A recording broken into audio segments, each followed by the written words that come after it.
গিন্নি, গিন্নি, কোথায় গেলে গো? বাবা রে বাবা, এই তো গেলে গো। রাজসভাতেও কি দুদণ্ড বসতে ইচ্ছে করে না? ঘর সারানোর মোহর পেলে তো কত মোহর দিলেন মহারাজ? আরে দূর তোর, মহারাজ আজকাল বড্ড কিপটে হয়ে গেছে বুঝলে। অত সহজে এখন মহারাজের থেকে মোহর আদায় করা যাবে না। আমার নামও গোপাল ভাঁড়, একটা দারুণ ফন্দি এঁটেছি বুঝলে। আবার কি ফোন দিয়ে এটেছো শুনি? তোমার ফন্দির ওপরে আমার কোনো ভরসা নেই। শোনো গিন্নি, তোমাকে আমার উপর আস্থা রাখতে হবে না, বরং যা যা বলি তাই করবে। শোনো, মহারানীর রাঁধুনি ছুটি নিয়ে চলে গেছে। তাতে আমাদের কি? সে আমার ঘর মেরামত করবে? চুপ করে শোনোই না। মহারাজ কদিন খুব দুশ্চিন্তায় আছেন, কারণ মহারানীর রান্না করতে ইচ্ছে করে না। এখন এখন দুটো কাজ করতে হবে, মহারাজ আর মহারানীকে। দাঁড়াও দাঁড়াও দাঁড়াও, দেওয়ালেরও কান আছে, শোনো। আচ্ছা,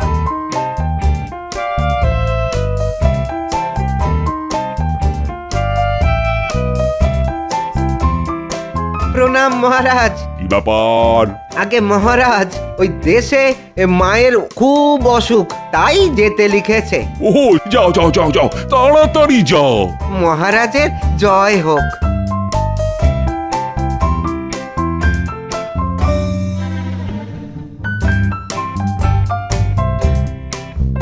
প্রণাম মহারাজ। কি হলো তোমার, আবার কি চাই? একে মাস্তুতো বোনের ছেলে হয়েছে। আহাহাহাহা, কি সুখবর। আমায় একটু যেতে হবে। হ্যাঁ হ্যাঁ, যাবে না কেন, নিশ্চয়ই যাবে। 2 মাস ওখানেই থাকতে হবে। আসলে বাচ্চাটা একটু বড় না হলে তো। নিশ্চয়ই থাকবে, মাসি বলে কথা। যাও যাও যাও।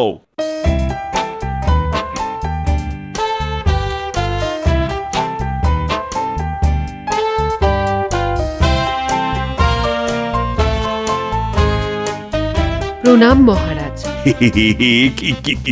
তুমি মানে কি ব্যাপার? মহারাজ, আমি বাপের বাড়ি যাব।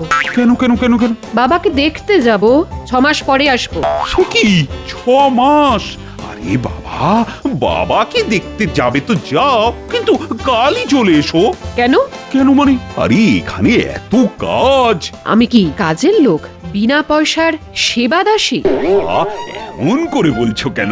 বলবো না তো কি, সবাই যে যার কাজে বাড়ি যাবে বললো, আর তুমি ছুটি দিয়ে দিলে। বলি, রান্না বান্নার কাজ কে করবে? তুমি? আহা, কয়েকদিনের তো ব্যাপার, তুমি একটু সামলে নাও না। তোমার রাঁধুনির কাজ করতে আমি এ বাড়িতে আসিনি। যতদিন না পাচক ঠাকুর আসবে ততদিন তুমি জল খেয়ে পড়ে থাকো। আমি চললাম। রানী, ও চলে গেল তাড়াতাড়ি। গিন্নি, বলি ও গিন্নি, আরে খেতে দাও, খিদে পেয়েছে গো। ও সারাটাক্ষণ শুধু খাই খাই খাই আর খাই, ভালো লাগে না বাপু। এখন খাবার কিচ্ছু নেই। কেন? কালই তো দোকান থেকে মুড়ি আর বাতাসা কিনে আনলাম, তাই দাও না।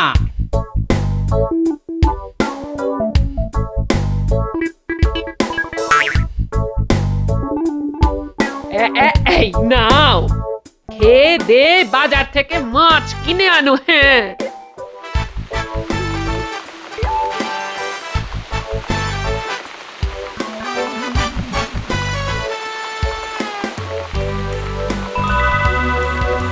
বাহ, কেমন হঠাৎ বৃষ্টি এলো। আহা,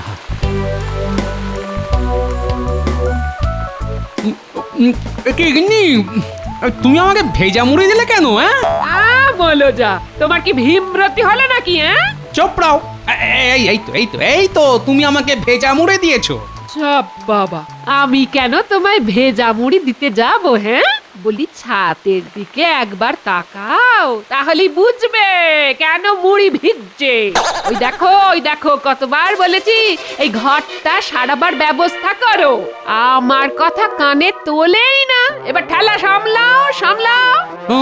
তাই তো দেখছি। না সত্যি, এবার কিছু একটা ব্যবস্থা করতেই হবে।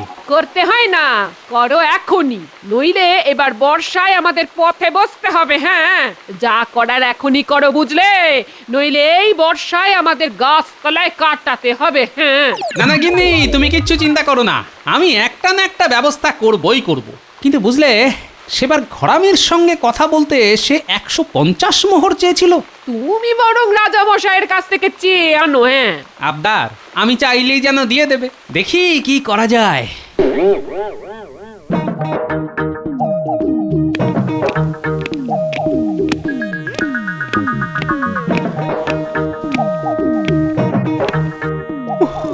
ধুত্তেরি, অনেক বেলা হয়ে গেল, এখনো তো রানী খাবার দিল না। না, যাই একবার রান্নাঘরটা ঘুরে আসি।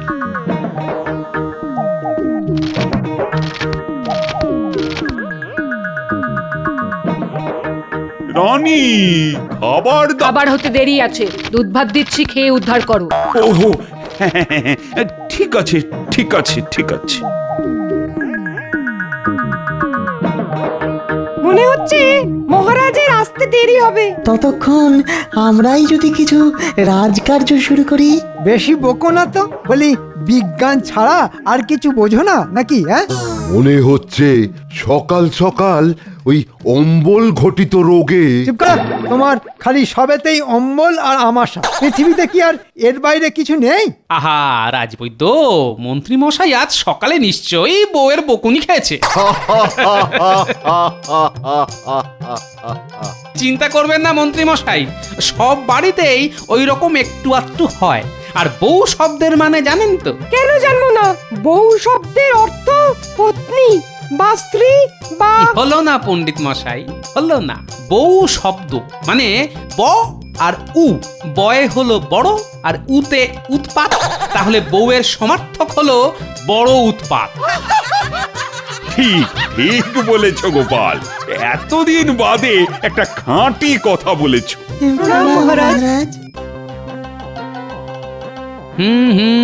মনে হচ্ছে আজ মহারাজ রানীমার ঝাড় খেয়েছেন। না, আজ আর পয়সা পাবো বলে মনে হচ্ছে না। তা গোপাল, তুমি এত জ্ঞান রাখো কোথায় বলো তো? কেন মহারাজ, আমার এই ভুঁড়িতে? মহারাজ, আমার তো মনে হয় ও দিন দিন ভাঁড় থেকে ভাণ্ডতে পরিণত হচ্ছে। আর যেভাবে ওর কলেবর ফুলে ঢোল হচ্ছে, তাতে কিছুদিন পর ওকে বাজানো যাবে। তা মন্ত্রী মশাই তো দেখছি আজকাল ভালোই লোক হাসাচ্ছেন। রাজা মশাইকে বলে আমার জায়গাটা আপনাকে দিই আর মন্ত্রিত্বটা আমি নিচ্ছি। তোমার সাহস তো কম নয়। হ্যাঁ, তোমার মাথায় যদি অতই বুদ্ধি থাকতো, তাহলে নিজের যোগ্যতা এই পদ অর্জন করতে। আহা মন্ত্রী, সারাক্ষণ নেউলের মতো ঝগড়া করো না তো। না, ঠাকুর ঠাকুর করে বলেই ফেলি। মহারাজ, একটা কথা ছিল। কি কথা? আগে মহারাজ, ওই আমার বাড়ি মেরামতের জন্য কিছু মোহর প্রয়োজন। তা আপনি যদি দেন তাহলে। গোপালের চাওয়ার অভ্যেসটা কিন্তু গেল না মহারাজ। সত্যি তোমার চাওয়ার অভ্যেসটা কিন্তু আর গেল না। তাছাড়া আজ সব নিয়ে চিন্তা করতে আমার আর ভালো লাগছে না। পরে দেখবো। কেন মহারাজ ভালো লাগছে না কেন? আপনার শরীরে তো কোনো রোগের লক্ষণ চোখে পড়ছে না মহারাজ। আরে বাবা, পাচক দাসী সব বাড়ি চলে গেছে, তাই রানীকে রান্না বান্না করতে হচ্ছে। আরে তাতেই তো সব ঝামেলা। কথায় কথায় সব দোষ হচ্ছে আমার। আমি পড়েছি মহা ফাঁপড়ে। এই সুযোগ। এখন এমন কিছু ফন্দি করতে হবে যাতে সাপও মরবে, লাঠিও ভাঙবে না। মহারাজের সমস্যারও সমাধান হবে আর আমার ঘর মেরামতের অর্থও পাওয়া যাবে। আজ আর রাজকার্য করতে আমার ভালো লাগছে না। যাও যাও যাও যাও, সব বাড়ি যাও তো, বাড়ি যাও।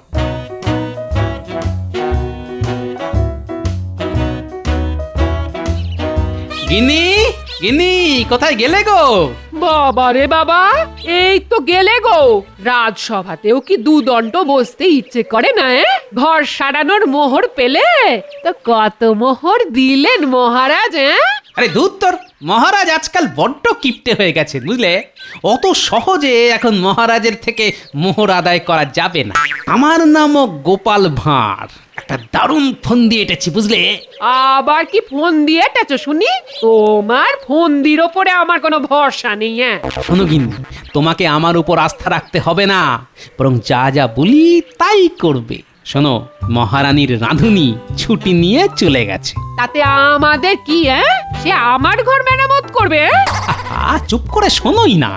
মহারাজ এ কদিন খুব দুশ্চিন্তায় আছেন, কারণ মহারানীর রান্না করতে ইচ্ছে করে না। এখন এখন দুটো কাজ করতে হবে, মহারাজ আর মহারানীকে। দাঁড়াও দাঁড়াও দাঁড়াও, দেওয়ালেরও কান আছে, শোনো। আচ্ছা আচ্ছা, আমাকে তো তাহলে এখনই রানীমাকে সব বলে আসতে হয়। হ্যাঁ হ্যাঁ, যাও।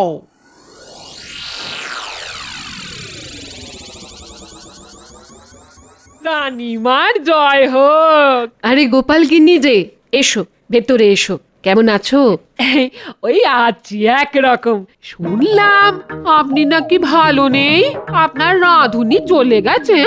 আর বলো না, মহারাজ সবাইকে ছুটি দিয়ে বসে আছেন। সে কি কথা? তাহলে সংসার চলছে কি করে? ছেলেরা আর সেসব বুঝলো কবে? শুধু মুখ থেকে খসিয়ে দিলে ভাবে এই সব হয়ে যাবে। সত্যি কথা, আমাদের মেয়েদের দুঃখ আমরাই বুঝি। হ্যাঁ, তাহলেই বলো, রোজ সকালে উঠতে হয়, রান্না করতে হয়, না খাইয়ে তো আর মানুষটাকে রাখতে পারি না। ঠিক তাই, ঠিক। কিন্তু এদের জব্দ না করলেও চলে না।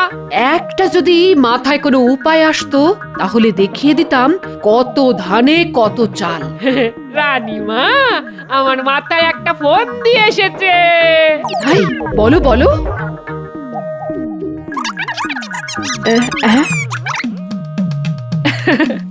ঠিক বলেছ, আমি কালকেই মজা দেখাবো।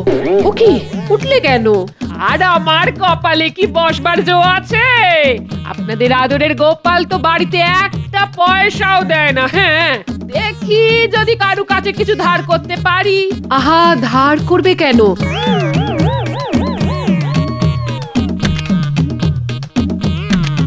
এই নাও 50 মোহর ধরো। রানীমার জয় হোক। এই বেশ হলো, আমি আসি তাহলে। হ্যাঁ হ্যাঁ, এসো। রানী, ও রানী, মানে খাবার তৈরি হলো। আমায় যে রাজসভায় যেতে হবে। রানী, ও রানী, আমার খাবার তৈরি হলো। বেলা যে গড়িয়ে যাচ্ছে, মানে সভাসদরা আমার জন্য অপেক্ষা করছে। উফ, মেয়েদের এই নাক ডাকা না আমার অসহ্য লাগে। ধ্যাত্তেরি। আজ আমার জন্য আপনাদের সকলকে অপেক্ষা করতে হয়েছে অহেতুক। মানে আমি এই অনিচ্ছাকৃত দেরির জন্য সকলের কাছে ক্ষমা প্রার্থনা করছি। না না মহারাজ, এ আপনি কি বলছেন? রাঁধুনি পাওয়া যাচ্ছে না যে, আর রানীমাও সকাল থেকে গভীর ঘুমে অচেতন হয়ে আছেন, তাই আমার এত দেরি হয়ে গেল। আমার কাছে কিছু পেয়ারা আছে, আপনি খাবেন নাকি মহারাজ? সব সময় মজা আমার ভালো লাগে না গোপাল। এমনিতেই আমি চিন্তিত, তৃষ্ণার্ত, ক্ষুধার্ত। তোমাদের রানীমাকে জাগাতে পারছি না যে। মহারাজ, কিছু যদি বকশিশ দেন তাহলে একটা বুদ্ধি দিই। নিশ্চয়ই বকশিস দেব। তুমি বুদ্ধি দাও তো, যাতে রানীমার হাতে রান্না খেয়ে সভায় ঠিকঠাক সময়ে আসতে পারি। আচ্ছা, তবে শুনুন।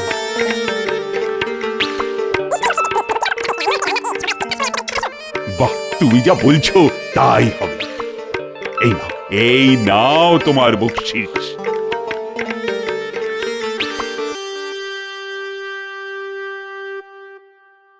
রানী, ও রানী, আরে খাবার তৈরি করবে না? আমায় যে রাজসভায় যেতে হবে।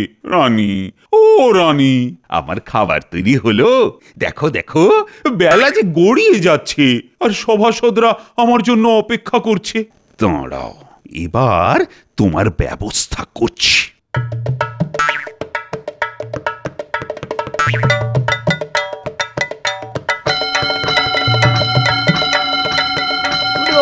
ওরে বাবারে, আর সহ্য করতে পারছি না, কি শব্দ! ওরে বাবারে, এবার তো উঠতেই হবে।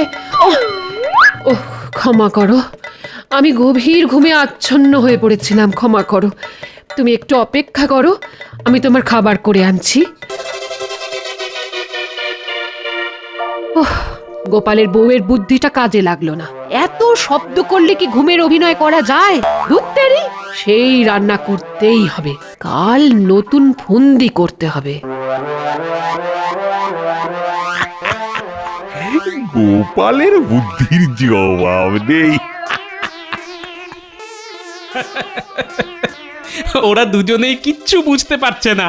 আমাদের আরো কিছু মোহর লাগবে, তারপর আমরা মহারাজের সব সমস্যার সমাধান করে দেব। আজ রানীমা ঘুম থেকে উঠতে বাধ্য, কারণ যে পরিমাণ কাঁসর ঘন্টা বাজছে কানের কাছে। তুমি বরং আজ রানীমাকে বলো। এই এক্ষুনি যাচ্ছি। হ্যাঁ, আবার আজ সকালে আমাকে ঘুম থেকে উঠিয়ে রান্না করিয়েছে। আমি এখন কি করি? ঠিক আছে রানীমা, আপনি চিন্তা করবেন না। আমি আপনাকে একটা নতুন বুদ্ধি দিয়ে দিচ্ছি। বেশ, বলো, কি সেই বুদ্ধি? শুনুন রানীমা, কাল রাজামশাই যখন আপনার কানের কাছে কাঁসর ঘন্টা বাজাবে, আপনি কালার অভিনয় করবেন। মহারাজ ভয় পেয়ে যাবেন, আর যখন বুঝবেন যে কাঁসর ঘন্টার জোরালো শব্দে আপনি কালা হয়ে গেছেন, তখন আপনাকে রান্নাও করতে বলবে না, আর আপনাকে যত্নেও রাখবেন। বাহ বাহ বাহ, গোপাল গিন্নি, এই না হলে বুদ্ধি।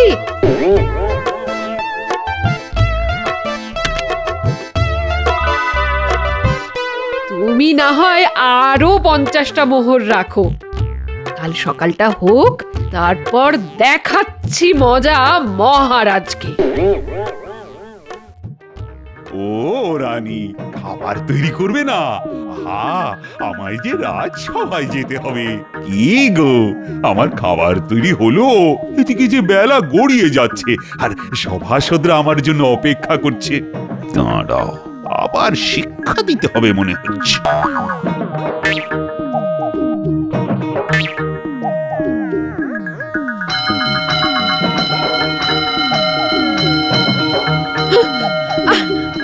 মাগো, রানী, এবার জল খাবারটা তৈরি করে দাও। হ্যাঁ, তুমি কি বলছো? আমি যে কিছুই শুনতে পাচ্ছি না। আরো জোরে বলো, জোরে। রানী, আমার জল খাবার তৈরি করে দাও। আরো জোরে। আরে, আমায় রাজসভায় যেতে হবে। আমি যে কিছুই শুনতে পাচ্ছি না। ও মাগো, আমি কালা হয়ে গেলাম। ও মাগো, আমি কিছুই শুনতে পাচ্ছি না। আমার জল খাবার তৈরি করে দাও। আরো জোরে। হ্যাঁ, হুট করে কালা হয়ে গেল। এ নিশ্চয়ই আবার নতুন নাটক, নাকি আমায় রান্না না করে খাওয়ানো। ওগো, কিছু একটা করো, আমি যে কালা হয়ে গেছি, কিছু একটা করো। ঠিক আছে, আমি রাজবৈদ্যকে পাঠিয়ে দিচ্ছি। আমি রাজসভায় চললাম।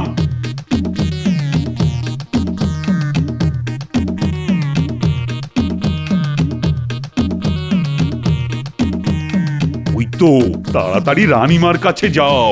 আরে, তার এক নতুন ব্যায়ামও দেখা দিয়েছে। যে আজ্ঞে মহারাজ। গোপাল, এদিকে এসো, এদিকে এসো।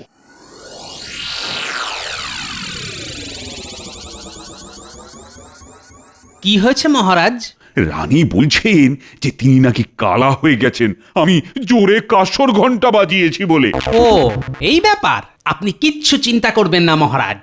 রাজবৈদ্য রানীমাকে সুস্থ করতে পারবে না। আপনি যান, রানীমাকে গিয়ে বলুন যে আপনি এই রাজ্য ছেড়ে চলে যাচ্ছেন। কি হবে এই জীবন দিয়ে, যেখানে রানী রাজার কথা শুনতে পায় না?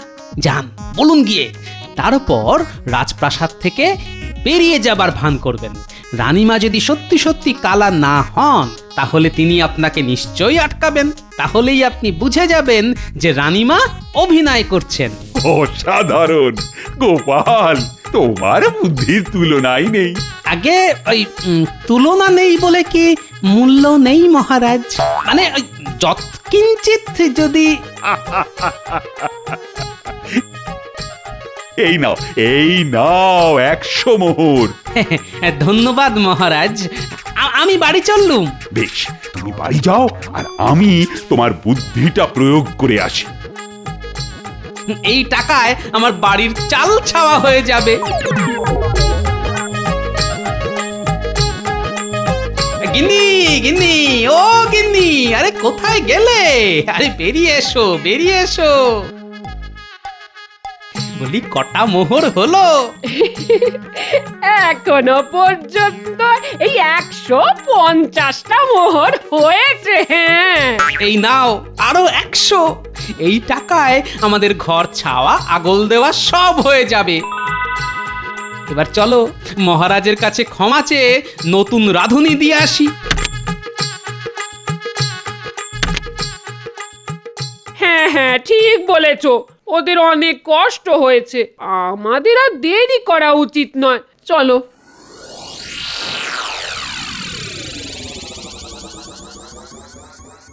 রাজবৈদ্য, এবার আপনি আসুন।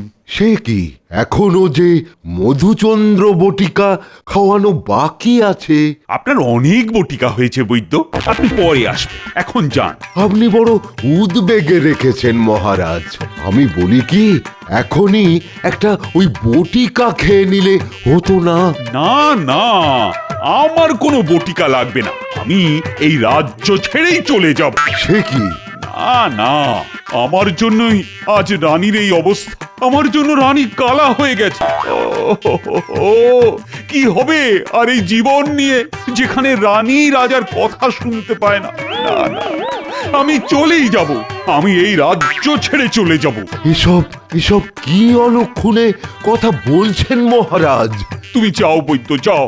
ঠিক আছে মহারাজ, ঠিক আছে। আমার জন্যই আজ তোমার এই অবস্থা। আমি রাজ্য ছেড়ে চললাম, আমাকে ক্ষমা করো। যেও না মহারাজ, যেও না, আমায় ক্ষমা করো। এ কি, তুমি আবার শুনতে পাচ্ছ? হ্যাঁ মহারাজ, আমার কিচ্ছু হয়নি। গোপালের বউয়ের বুদ্ধিতেই নাটক করছিলাম, আমার কিচ্ছু হয়নি। সে কি, আর আমি তো গোপালের বুদ্ধিতেই তোমাকে কাসর ঘন্টা বাজিয়ে ঘুম থেকে তুলতাম। এটা তার মানে ওদের দুজনেরই ষড়যন্ত্র। দাঁড়া, দেখাচ্ছি মজা। মহারাজের জয় হোক। আসতে পারি? হ্যাঁ অবশ্যই, তুমি আসতে পারো, আর আমার আতিথেও তার কারাগারেও থাকতে পারো। ছি ছি ছি ছি ছি, গোপাল বউ এইভাবে আমায় ঠকালে। আমাদের ক্ষমা করবেন রানীমা, আসলে আমাদের ঘর সারানোর জন্য অর্থের খুব প্রয়োজন ছিল, মহারাজ তো দেননি, তাই বাধ্য হয়ে আমাকে এই কাজ করতে হলো রানীমা। তা বলে এইভাবে আমাদের বোকা বানিয়ে? না না, তা কেন, রাঁধুনি খুঁজতেও তো 2 দিন সময় লাগে। আর এই হলো আপনার নতুন রাঁধুনি। ইনি 5 রাজ্যে রন্ধন প্রশিক্ষক হিসেবে কাজ করেছেন। আপনি ওকে রাঁধুনি হিসেবে নিযুক্ত করুন, আমি কথা দিচ্ছি ও আপনার জিভের স্বাদ রক্ষা করবেই। আপনি আমাকে ক্ষমা করবেন মহারাজ। বেশ বেশ, তোমার বুদ্ধির সত্যি কোনো তুলনা নেই গোপাল। এই না হলে গোপাল ভাঁড়।